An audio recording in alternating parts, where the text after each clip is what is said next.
All right, I'll go ahead and get started as everyone is still coming in from the waiting room.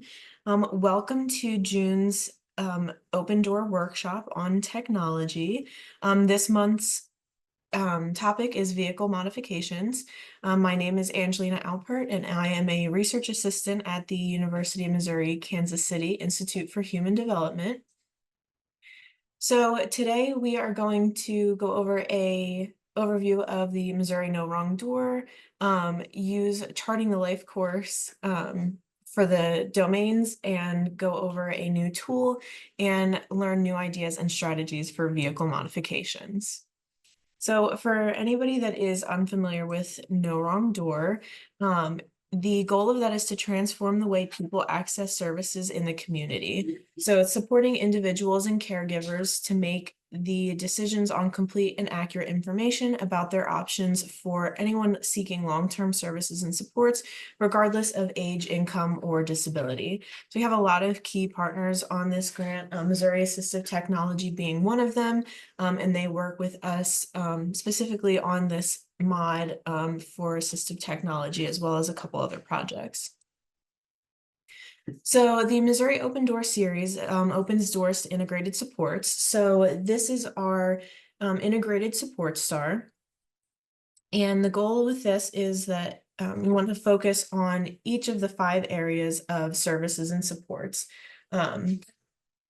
The the types of services and supports are personal strengths and assets, which are personal abilities, things a person is good at, things that a person has, relationships, whether it's family, friends, or acquaintances, neighbors, eligibility specific, which are going to be needs-based services that require some form of eligibility, whether it's age, geography, income level, specific diagnosis.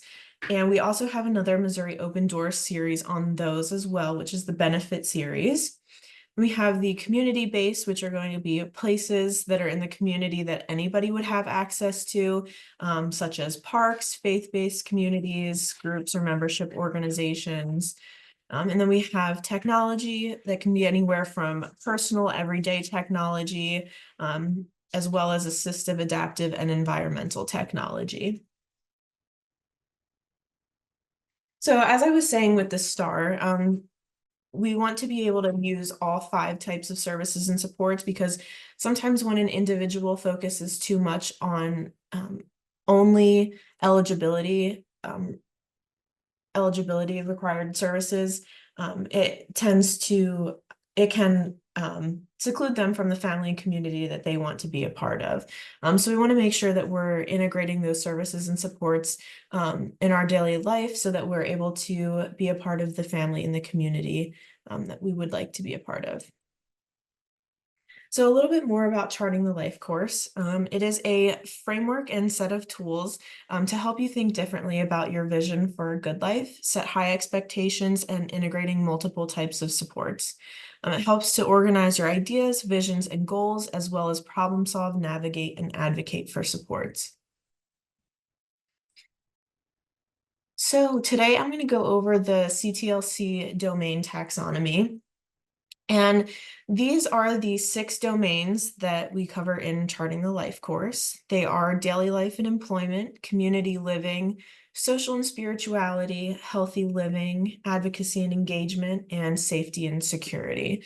So vehicle modifications that we're going to talk about today falls into community living, which includes living options, whether it's universally designed, if you want to live on your own, if you want to live with roommates, transportation, whether it be accessible and affordable, if you're able to walk from where you live, if it's public transportation, or if there's vehicle modifications so that you're able to drive a car, and then neighborhood and community. So I wanted to show a tool that we don't show very often in the mod series. This is the Life Domain Vision tool. So using the domains that were on the taxonomy, it breaks them down with a few starter questions for each of those domains. So for community living, it has things like, where would I like to live in my adult life? Will I live alone or with someone else? And then that would include things as well about transportation and the community. And with this tool, you would fill in your vision for the future for each of those domains. That way you're able to kind of work through what you'd like to focus on in each domain, and then you're able to rank it in priority order along the right-hand side, so that if there are certain things that you're wanting to work on, you're able to organize them and see what you'd like to work on first before moving to another domain. And with that, I am going to go ahead and hand it over to Scout Mary for today, and he is going to talk about vehicle modifications. Yes, I am going to, as soon as I can get my mute off. Hello, everybody. I am Scout Mary, and I work for Missouri Assistive Technology. And if you are here for the first time, welcome. And if you're joining us after attending many of these sessions, we're glad to have you back. Today's topic of vehicle modifications is kind of a fun one for me. It's not something I talk about very often, but we are going to dive right in and talk about some of the ways you can modify vehicles. So kind of a wide range, lots of ways that vehicles can be modified for support. And I mean, if you look at the next line, the cost of modification can range from $20 to $80,000 or more. So really, there's not too many categories where we can go quite that high. So we're going to look at a few categories and look at some different options in each of those categories. So that's our plan for today. All right, and we're going to start with modifying the frame. And this is, a lot of times when we think about vehicle modification, this is exactly where we go, like modifying the frame of a vehicle, which is quite huge. So there's a lot of time and money that goes into modifying a frame. I think for obvious reasons, it has to be safe. It has to be able to handle the extra weight, and generally vehicles have to have enough life left to make this a worthwhile conversion. I will say there was one vehicle, I don't recall the name of it, and I have been in exactly one of these that was made accessible. It was not modified. It was a personal vehicle that was made accessible. It was really great because nothing had to be cut, nothing had to be done. It just came off the line with a ramp, but they discontinued it. So anyway, so choosing a person or a company to modify the frame of your vehicle, really it's important to take a few, keep a few considerations, like, is this shop licensed to do this? Do they have experience? And are they going to be available for service after installation? Because, it is something that sooner or later you're going to need serviced. You want to have somebody that knows what they're doing. All right. So the changes that are made when you're modifying the frame are basically lowering the floor or putting in a kneeling system or raising the roof, which are, they're pretty big changes that we're making to vehicles. Adjusting the door height and width, adding a ramp, or conversely adding a lift, and then accessorizing as needed for the individual. So we're going to go ahead and look at some of those options. And I'm not going to get into any more about modifying the frame, because this is very much kind of like a specialized shop, like United Access is going to do things like this. So the first picture is a raised roof with a lift. So this ramp, this van does not come down. The floor is not low. In fact, it's quite high. So that's what that style would look like. The van on the right is a lowered floor with a ramp coming out. So those are the two ways they can look. So when you're adding a ramp to a vehicle, they can be either manual or powered, which is it's nice to have the options. So powered ramps, they're easier on the person using the ramp, or they're easier on the person who is responsible for getting the ramp out. So whether that is, somebody using a wheelchair or a driver, the controls can be on a remote, or they can be on the vehicle, or both. Of course, they do require power, and because they're powered, they can break down. Manual ramps, and there's a little bit more effort required from the person lowering or raising the ramp. They are not very heavy, and less can go wrong with these. And there are some different styles. Some of them just have a handle built into the actual ramp.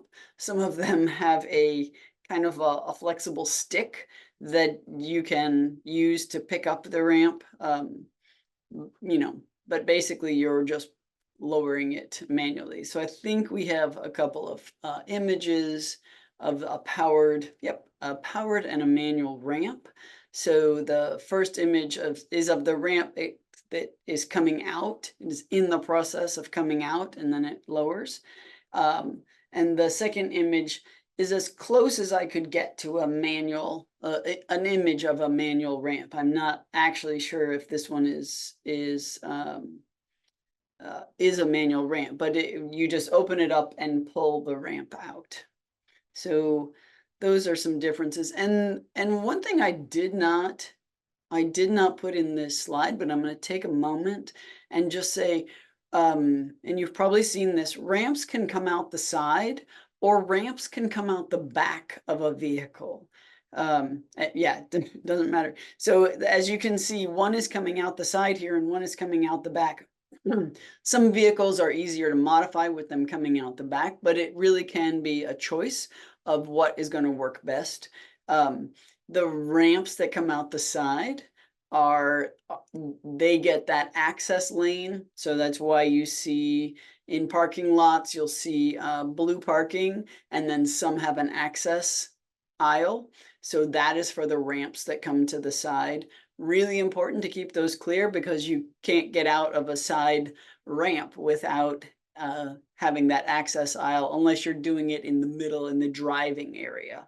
So with a rear entry ramp, you would actually come and go into that driving area. All right, that's just something that I didn't add in. The next thing to talk about when we're talking about an accessible vehicle is wheelchair securement. So occupied wheelchairs have different, can be tied down in different ways, or three main ways. So you can have a manual tie down, a retractable tie down, which is very similar to a manual. It just tightens on its own instead of having to crank it. And then a docking system. So the docking system is very different. Unoccupied wheelchairs can have some different ways they can be secured. There's an image here of a securing system for an unoccupied wheelchair. So if you are in an occupied wheelchair, you cannot drive if you are using the tie-down system. I think, therefore, you have to have a docking system, or you would need to be able to transfer into a seat. That would be, then your wheelchair would be unoccupied. Okay, let's look at the images for the tie downs. So these are the tie down styles. So there's a track in the floor, and there's a release so you can move those around. You can see you can put that tie down anywhere on that track and then extend the strap, and there's a hook on the end of the strap, just like a kind of like a truck tie down, and you have to attach it to someplace on the frame of the wheelchair, not on something that's going to move, and not on something that is like, you don't attach to footrests, you attach to the frame. And you must use four-point tie downs for the tie down to be totally secure. I spoke to a woman once who said she got in the bus for her, it was an apartment complex, is specifically designed for aging individuals. The guy maybe put one, maybe two tie downs on her wheelchair, and she fell over. The wheelchair, after going around a corner, her wheelchair fell over. It terrified her. So it's really important to use tie downs properly, especially for occupied wheelchairs. You can use tie downs for unoccupied wheelchairs as well. And then there's a red button on there that's a release. They're pretty simple to use. All right, on to the next slide, which is a docking system. So I put two images here. There is a piece that is mounted onto the floor, and it's actually very nice. So this piece that's mounted to the floor has kind of like a funnel shape and a slot. And so the wheelchair user would just drive their wheelchair up, and there's a, I'm going to just call it a bolt on the underside of their wheelchair that locks into the docking system. And so they just have to kind of get close, and the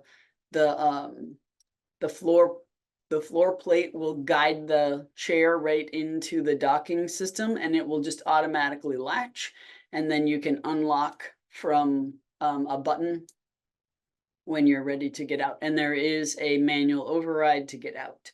So the docking systems are very nice.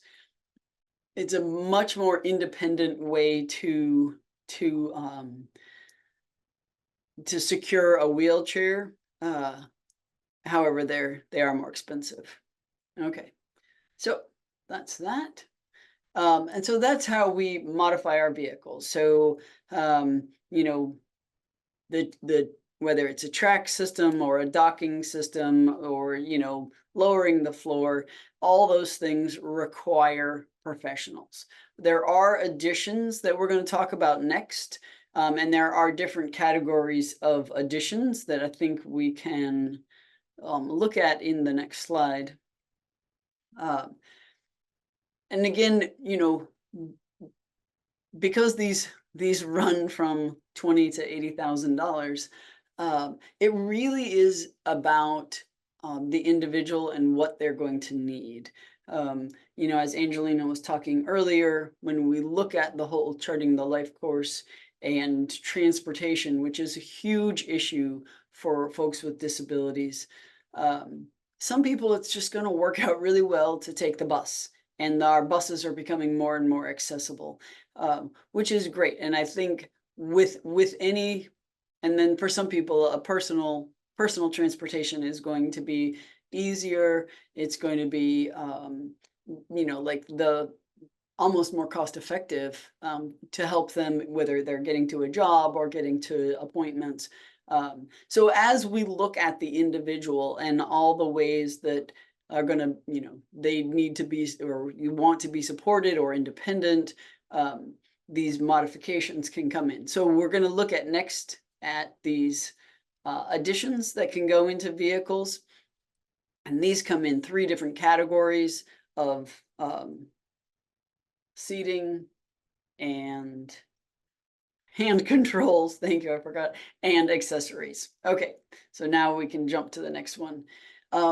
And when you're considering seating options, of course, you have to take in some kind of the basic information, the weight capacity. Is it somebody who's 120 or 350? That's it. You might need different equipment, different motors, whatever you have. What's the rider's position? Are they going to stay in a wheelchair? Are they transferring? What kind of transfer do they need, inside or outside? What's your vehicle type and your transfer capacity? All right, so some of these seating options we're going to look at: turning transfer seats, vehicle transfer seats, and transfer boards. All right, so we can go ahead and jump to some images. The first one is a turning transfer seat, and this is a seat that by a remote will come all the way out of the vehicle, and so the transfer from a wheelchair to the van seat happens outside of the vehicle. So with a system like this, you don't, as long as that person can transfer, you don't actually need a ramp. You know, keep in mind that when it's raining, you're transferring outside of the vehicle, but it is a really nice option. There are different turning transfer seats. There are turning transfer seats for drivers and turning transfer seat for passengers. So, you know, they are pretty specific. All right. And then this is an image of a vehicle transfer seat. It's not really in action, but in this image, there is a manual wheelchair that is in the back of the van, and the guy is in position, in the forward position, probably moving his chair forward so he can drive, or perhaps he's in the process of moving it back. But this chair would swivel around so he could do a side-to-side transfer from his chair. And if you notice where his shoes are, there's quite a drop to the floor of the vehicle, because he would need that ramp. So that floor has been lowered. The seats are higher. They have to raise the floor so it's comfortable to put your feet down. So, but this is a nice option because, of course, you know, in the weather, you're doing all your transfers inside the vehicle. All right, and the last type we're going to talk about here is the transfer board. This is something that's installed, this transfer board, and it reminds me of the folding desks when I was in college. So the little desk slides down in between the seats, comes up and over, and you can write on it. It's the same principle. This board is going to fold down and be right next to the seat when you're driving, and then when you need to transfer, it is right. You know, you just fold it out and hop on it.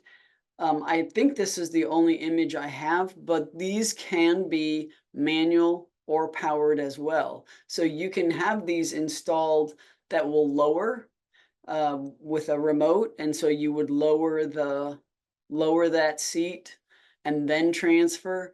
And you know, once you're on, raise it back up and transfer over into your driver's seat. So it's a nice option. These fairly obviously are all professionally installed seating options. Okay. And then the next section we have, we're going to split with professionally installed and look at hand controls and steering aids. So hand controls are devices that allow you to operate both the gas and the brake pedals using levers. So they're mounted by the steering wheel and they attach to the actual pedals. So there's lots of ways to control these different actions that can control the hand controls. And then steering aids are actually attached to the steering wheel. And these help with grip issues primarily. So we're first going to look at some hand controls. All right. So these images are kind of busy because dashboards tend to be kind of busy. But the first image is the steering wheel, and off to the left side of it, there is a grip that is the hand control. And you can't see it, but these are attached to both the brake and the gas pedal. So in the hand controls shown here and all the ones I looked at, push is always the brake. Because if anything were to go wrong, you wanna have that easiest motion be slowing or stopping you. So push is the brake, and in this one, you would rock this control for the gas. On the other side, it's a very similar looking control, but you push for the brake and then pull for the gas. So there, like I said, there's many different styles of hand controls, and it really is about what works best. And these all require a professional evaluator to help the person find what is going to work best and make sure that it's safe on the road. All right, so those are what we have for hand controls. So some steering aids. So steering wheel spinner knobs are, they can help with mobility and control for drivers with hand dexterity issues. There are guidelines from the Department of Transportation for using steering wheel spinner knobs. And I do always recommend that you adhere to these regulations when using them. I will say, we recently purchased some of these for our loan library, and I erroneously thought that you had to have an evaluation and a doctor's like permission to use them. But I did find out that that is not required. You do have to be careful. There are some recommended steps, but you do not actually have to have a doctor's permission to use these on the road in Missouri. It can vary state by state. All right, let's look at what these are. All right, the first one is kind of the standard spinner knob. It's what we think of, I think, when people say, you know, spinner knob. It is a kind of like the doorknob, the round doorknob style, and it is just attached to the side of the steering wheel, and it freely rotates. So it's easy to hold on to that and turn your wheel. It is not a fixed knob. All right. And then the next one, I didn't put the name of it. I think it's called the V grip. Oh yeah, I did. It's up top. The V grip steering wheel attachment. So your hand could go in between the grip and the L bracket beside it, and you know, you would hold on to that grip to some extent, but you would have that L bracket keeping your hand and pushing it around as well. So it would be easier than gripping a steering wheel for a lot of folks. There are many more. There's a tri-pin one, so you can put your hand in between 3 different pins. There's a little just a small metal attachment with a cutout circle. So if you are if you've had an amputation, upper limb amputation, and have a terminal end with that, you know, would be pointy like a hook style, you can put that right in there and spin your wheel. So there's lots of different options of these additions. And these are the ones that can be professionally installed, but you can also just buy these outright and install them yourself. All right, they also make these controls that what are called secondary controls, which I think are kind of cool. This was new to me. So they can wirelessly control secondary functions. So like wipers, your horn, your turn signal, your hazards. It's actually pretty cool. There's a picture of a Sure switch on the left that just has 4 directionals. But I think this one can control more than 4. I think I think it comes with another piece. And then the one on the right would have all your functions right there on the steering wheel. So it is that spinner knob with those secondary controls kind of at your thumb. So it's just kind of a interesting way because we think about driving, but you know, we all need to be able to turn on our wipers or honk our horn. Um, all right, wake people up from their texting. Okay, so now let's talk about the other accessories. And these are the things that basically you don't need professional support with unless it's an AT person, and you can buy outright. So we're going to look at ramps, mirrors, just some supports, and then some different types of supports. So we're going to go right into the ramps. What I have pictured here are track ramps and a suitcase ramp. So the track ramps, often they will either fold or telescope. These are telescoping ramps. So these could probably go up 2 or 3 steps. You know, they just pull out. And so they are used with wheelchairs with inline wheels only. If you have offset wheels, you can't use track ramps. But the nice thing about them is they are super portable because you don't have to have that middle section. You just put them together. They come in a little carrying bag and you go. You can use these to get into a vehicle. You can use these to get up 1, 2, maybe 3 steps, depending on the height of the steps.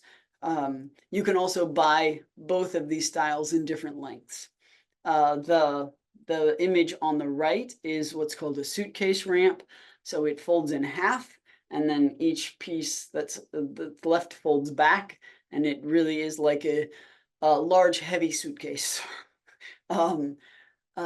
But it's a really great option because it provides you a wide platform with edge protection and lips on each end.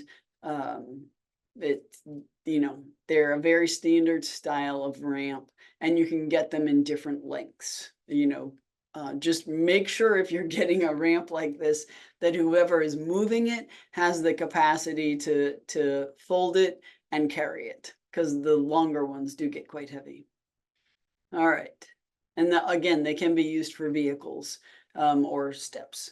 All right. Other things that can be added are mirrors. Mirrors can be really helpful, especially if somebody has difficulty with doing a lot of turning. So adding more mirrors so that less turning is required can be super helpful.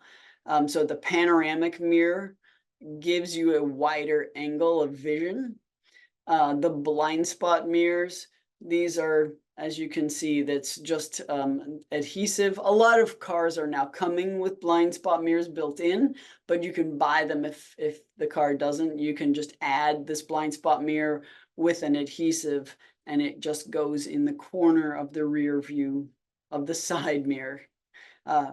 Yeah, so those are, I think, very helpful. Now, there's other supports. We're going to talk about some other supports just for stability or for leg weakness. One of my favorites is the Handy Bar. There are other brands out there that are, this one's easy to talk about because because its name is very clear. It goes into a bracket in the frame, and on the latch side of the door gives you something to hold on to for getting in or out of the vehicle. It really is helpful. On the other side, you've got the door when it's open that a person could hold on to. But if somebody's had a stroke and they only have use of one side, when they are getting in or out, they are going to be unable to grab that door. So the Handy Bar can help with that other side. Or just for people who need that extra push, it can save a caregiver from having to pull someone up. So The other picture on the right is a picture of a leg lifter, which is basically just webbing that is in it's a long strap of webbing with a loop at the bottom, and then sewn into that webbing for all but the last like 6 inches of the handle is a semi-flexible metal rod. And so you can bend that to make it kind of stay in shape that you need. And then you can use that either individually, or a caregiver can use it to lift a leg. So you can lift a leg into the car, out of the car, things like that, without having to bend over and lift up the leg and potentially hurting your back. There are other ways to help folks in and out of a vehicle. Oh, I think I have one more slide. That might be in seating. Oh, there's other things. So there's lots of things. The transfer board is a simple way to support a transfer. Some people might just use their upper body strength and kind of muscle from a chair to the car seat. Other people might need the support of a transfer board. So you would put that under your leg and kind of under your buttocks, and then slide across onto the next seat. As you can see, it's super easy to carry around with you. It's got handles, but they don't all have handles, but it's very lightweight. They come in different lengths. Some of them are plastic. They can be very handy, but you have to be able to move yourself across that board. On the other end of the spectrum, somebody who can still stand, who has the ability to stand, but maybe does not have the ability to turn their feet to get into a vehicle, you could use a transfer support like the Turner Pro, where you stand on that, your knees or legs go into two supports, and somebody else would hold the handle, turn you, and then you could sit down in the car. Okay, let's see what else we have. Other seating supports are swivel seats. I've pictured 2 of them here. We actually have both of these options in our lending library. The one in the car seat, it's a very thin swivel seat. It just has 2 slippery material layers with a pivot point in the middle. So this one is great. I'm going to say it's probably better for individuals who whose whole body fits on this seat. As you get wider and or heavier, there's so much friction that it doesn't do a lot. But for somebody who fits on the seat so that their hips are not dragging on the material of the seat, it really can be a good support. They're easy to pack, they're easy to move around, but they do have limitations. The other swivel seat pictured has a thicker cushion, but more importantly, it's got a plastic bottom and it has ball bearings. And the ball bearings are what are going to swivel you. So really, it doesn't matter how much a person weighs. It doesn't really matter if their hips are wider than the seat, because those ball bearings are going to be able to turn more easily than the other swivel seat. So it does put a person up a little higher. It does add about an inch. So if somebody is already at the top of their of the car, this might be too thick, but you can get them with pretty soft cushions. But then you are also, in your seat is a hard plastic bottom. So it's good to check out both and see which is going to work best. And then there are all kinds of lumbar supports that can really help a person, reduce pain and just be more comfortable, or sit closer to the steering wheel, things like that. All right. Some other supports can be seatbelt supports. The seatbelt handle is a very simple tool. It just snaps on to the seat belt at about shoulder height.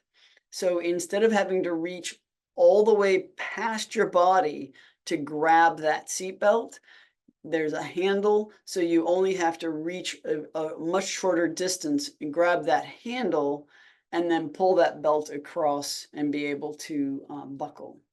For some folks, especially folks who are shorter, the seatbelt digging into them is problematic, and there are all kinds of covers. I do have pictured here a sheepskin seatbelt cover because that actually would be probably the most comfort you could get in a seatbelt cover. So for someone who has very sensitive skin or who is not very tall, a seatbelt cover can be a good help. All right. Oh, I think we're on to the last section of how to carry a wheelchair. Um, so we'll look at these. So, um, we've looked at accessible vehicles, but if you have a standard vehicle and you want to carry a wheelchair, most of us have probably seen the hauler.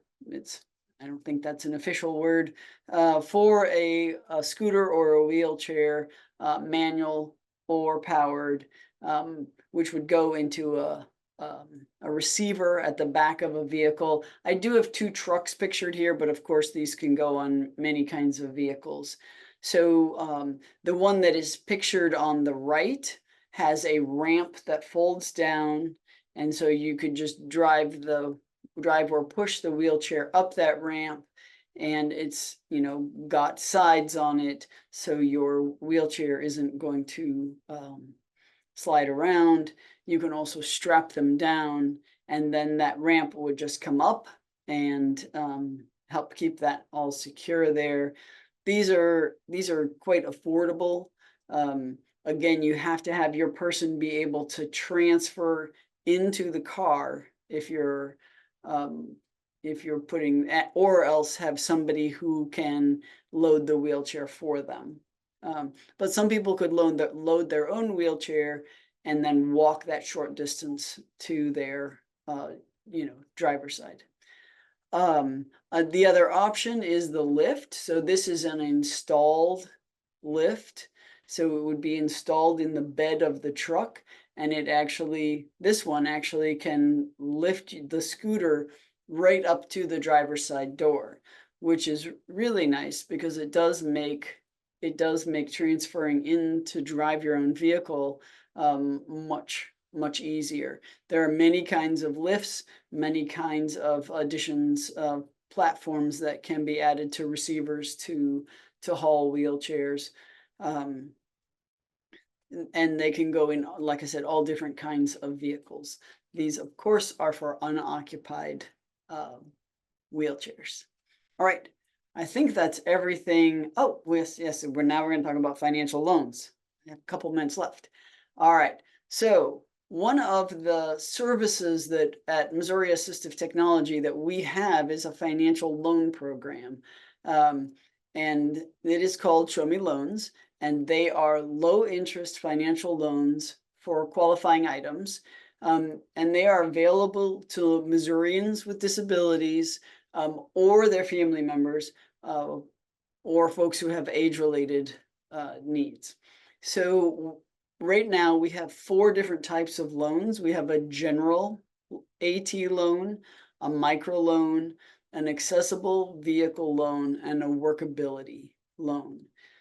So what's great is the interest rate for all these loans will be between 2 and 4%. Now, just to be clear, it is only for assistive technology. What I always tell people, we're not going to replace your roof. This is not a loan you can use for that. But if you have a AT type need, then you can reach out to us. You can go on our website and get lots of information, but we're going to look at the accessible vehicle loan. Yeah, here's a modified truck, which is cool. So financing up to $50,000 for an accessible or converted driver or passenger access vehicle is available through this accessible vehicle loan program. We are only able to do a specified number of these per year, so you know, you do have to reach out to us and check in about those things. But we do variable length of loans, you know, and your vehicle does have to qualify. It has to, of course, be able to be modified, and it has to not be too old. I think it cannot be older than 9 years, but you can always just talk to Eileen here. So any kind of questions that anybody has on that, of course, first go to our website and check out the information available there. And that is at.mo.gov. And these are the Show Me loans, not to be confused with the device loans. And then just call and speak with Eileen. She handles all the loans here, and she's very responsive. And so here's a couple of images. One guy is in a power chair with his accessible truck, which is very cool. You can't quite see, but this has the side of his truck has lifted up so he can transfer in. And then there's a gentleman and his family next to an accessible van that both got help from our from Missouri Assistive Technology. So yeah, if anybody has any questions, please feel free to pop them in the Q&A and we will answer them. All right, I'm going to go through just a couple closing slides here as we're waiting to see if anything comes in the Q&A. Feel free to drop that in and we'll stop as we're just going through these wrap-up slides.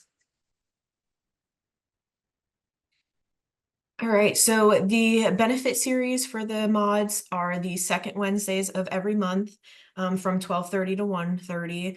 The next one is July 10th. We were thinking that's going to be a Medicaid 101, but that might change, but it will definitely be on July 10th. And then the tech series is the fourth Wednesday of every month from 12:30 to 1:30. And the next one is July 24th on assistive technology for spiritual enrichment. I see that we have some Q&As coming in, so let's see. So, so one person just commented that rear entry ramps are easier to find parking for, which is absolutely true because you don't have to have that access aisle. And then somebody asked, Brandy asked, does insurance pay for any of these? I think workman's comp, vocational rehabilitation, and if I think insurance would only pay if it was an accident that happened due to somebody else. But if somebody else has more information on that, please feel free to pop in. Are there any resources for individuals with ID not physical disability? I think there would have to be a reason for the modification, and I don't know that there would be financial support other than the loan program, but I think that would probably have to be a more specific question, probably to Eileen here, and she might have information about general, like other funding sources. I have a family that is interested in receiving support in purchasing an SUV to make it wheelchair accessible. Do the loans help with that? I believe the loans can help with the purchase and the conversion. So yeah, and again, I would reach out directly to Eileen for that, but I believe so. Are the AT loans income based? The interest rate is definitely income based. I don't know, I'm sorry to say, I don't know I don't know that there's an income cap for using those monies. Okay. Are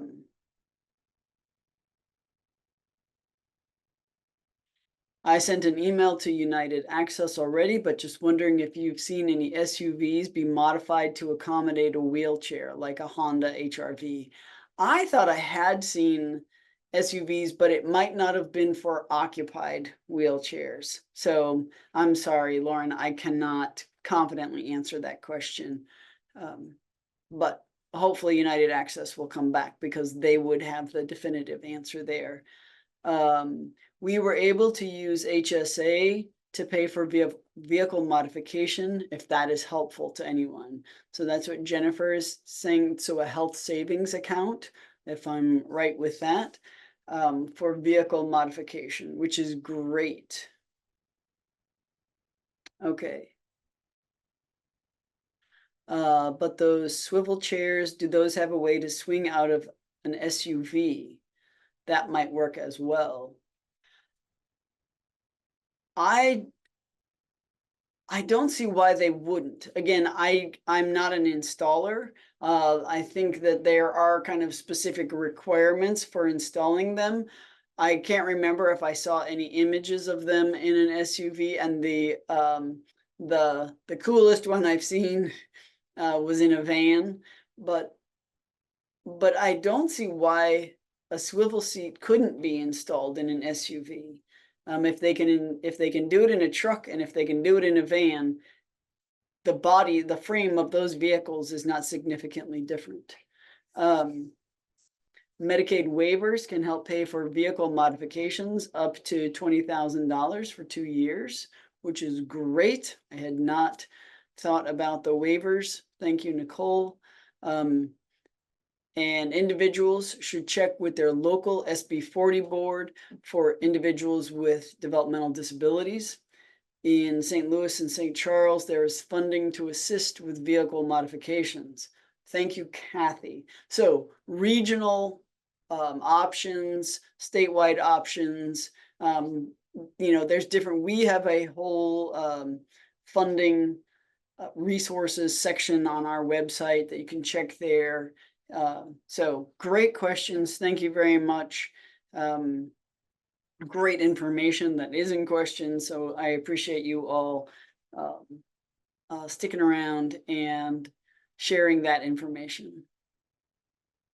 All right, the questions seem to have slowed for now. So I will keep going, but please put in more information, more questions if you have them. Yeah.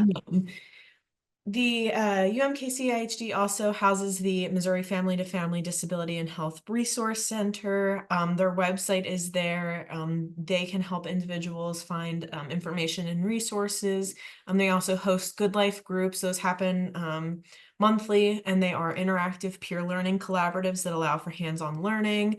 If anybody is interested in joining those, that information is on Missouri Family to Family's website.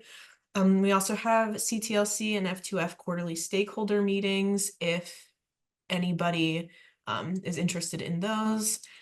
I see another, okay.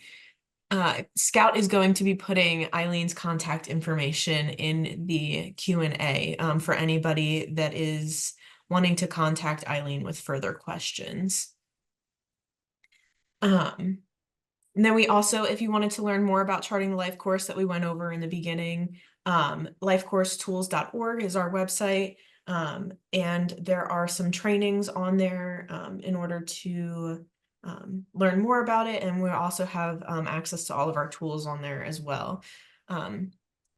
Just a reminder that these are recorded and posted to our Charting the Life course YouTube. So if you wanted to go back and watch any other ones, you can find those there. And then if you're on our listserv, you'll get access to the slide deck as well. And then here is Scout and I's information. And I think Okay, Scout I'm gonna put one more. Oh my gosh. I'm having, I have to get back into where I can see you guys. Let's see. Where's the Q&A on here? There we go. How do I write? Oh, you can put something in the chat if you Oh, sorry about that, guys. It looked like the chat only went to you and I. Oh, it should be, you should be able to change it to everyone. Ah, I will copy the link and do it to everyone. yeah, I don't see where I can do that. All There right, we go. so Show Me Loans is on our website. You can go to our website for any more information. Please don't hesitate to reach out to us. And Eileen Belton is her name. But you Alright. can always reach out to me and I will connect you to Eileen gladly. Thank you, Scout, and thank you for everyone that joined us today. We'll be on here for another minute or so if there's any other questions, but if not, we will see you next time. Thank you, Yeah. everybody. Thanks for coming.